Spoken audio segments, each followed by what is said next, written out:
Next வந்து west Indies பத்தின ஒரு update. Yes, West Indies versus India, West Indies tour of India ஒரு tour வருது இல்லைங்களா, அந்த டூருக்கு வந்து ஸ்குவாட் அனௌன்ஸ் பண்ணிட்டாங்க. ருத்ராஜ் கேக்வாட் கேப்டன்சி அதெல்லாம் இல்ல. ஆக்சுவலி இந்தியா ஏடிமே எடுக்கல, வெஸ்ட் இண்டீஸ் டூர்ல இருக்கிறது கஷ்டம் நாங்க சொல்லியிருந்தோம் முன்னாடி. இல்ல ஆக்சுவலி வந்து இந்தியா ஸ்குவாட் அனௌன்ஸ் பண்ணலங்க, வெஸ்ட் இண்டீஸ் ஸ்குவாட் வந்து அனௌன்ஸ் பண்ணிருந்தாங்க. அதுல வந்து பாத்தீங்கன்னா ராஸ்டன் சேஸ் கேப்டன்சி திறமையில West Indies squad. Roston Chase எனக்கு ஒரு கேள்விங்க, அவர் என்ன பண்ணிட்டாரு, அவர் கேப்டன்சி கொடுத்து என்ன ப்ரூவ் பண்ணிட்டாரு, அவர் கேப்டன்சில சஸ்டெயின் பண்ணி வச்சிருக்கீங்க அப்படின்றது எனக்கு மட்டும் இல்ல, வெஸ்ட் இண்டீஸ் ஃபேன்ஸே வந்து மைக் கொடுத்தீங்கன்னா எங்க சேனல்லே வந்து கேட்டு போவாங்க 4 வார்த்தை. அந்த மாதிரிதான் இருக்கு. என்னக்கா பவுலிங்கும் பண்ண மாட்டாரு, பேட்டிங்கும் பண்ண மாட்டாரு, பெருசா எல்லாம் சுமாரா பண்ணுவாரு. கேப்டன்சி தான் பண்றான்னு பாத்தீங்கன்னா அதுவும் பண்றது இல்ல.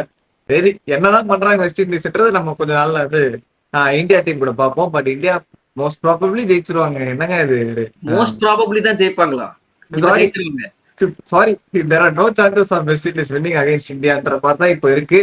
என்னடா ரிக்கி பாண்டிங்க, மைக்கேல் கிளார்க், அப்புறம் நாசர் ஹுசைன் மாதிரி இப்படி பேசுறீங்க, இந்தியா இப்படிதான் அடிச்சாங்க, நீங்க வெஸ்ட் இண்டீஸை தாக்குறீங்க அப்படின்னு நீங்க நினைப்பீங்க.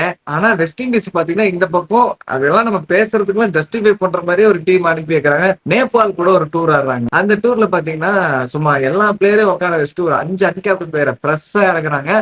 கேப்டனும் வந்து அப்பதான் கேப்டன்சி கிடைக்குது அப்படின்னு சொல்லிட்டு புதுசா அவரோட கேப்டன்சி டெபியூ கொடுக்குறாரு. எஸ், அவரா இவரா எவரா அவரா நீங்க யோசிச்சு பாத்தீங்கன்னா தெரியாதவங்களுக்கு நான் சொல்றேன், அகில் ஹுசேன்ன்ற பேரை எங்கேயுமே யாருமே யோசிச்சிருக்க மாட்டீங்க. Akeal Hosein going to be captaining the West Indies squad against Nepal. Later on this month வந்து மேட்ச் சீரிஸ் நடக்க போகுது. 3 மேட்ச் T20 சீரிஸ் இன் ஷார்ஜா. அதான் அங்க வந்து ஹைலைட் பண்ண வேண்டிய விஷயம். மேட்ச் வந்து நேபாள்லயும் இல்ல, வெஸ்ட் இண்டீஸ்லயும் இல்ல, மேட்ச் வந்து ஷார்ஜால நடக்குது. சொல்ல ஹரிஸ், வாதகத்தை கொட்டு.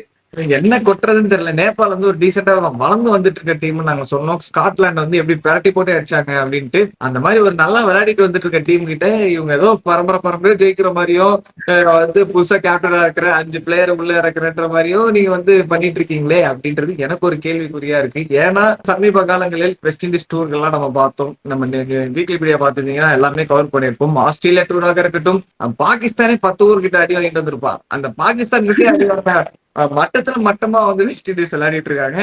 அப்படி ஒரு தைரியத்துல இந்த ஸ்குவாட ரிலீஸ் பண்ணி என்ன வந்து what is the future of வெஸ்ட் இண்டீஸ்ன்றது நாங்க கேட்கல, அவங்க டீம் அவங்களை பத்தி கேட்டுக்கிட்டா 2 நிமிஷம் ஒரு நல்ல பிளேயர்லாம் விளையாட வைப்பாங்கன்றது எங்களோட நம்பிக்கை.